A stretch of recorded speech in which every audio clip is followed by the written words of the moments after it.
C'è un topolino piccolo e furbo, corre nella notte senza meta.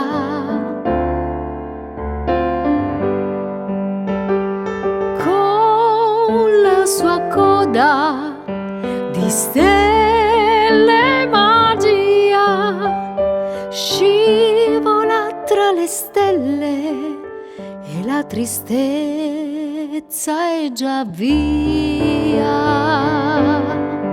è già via.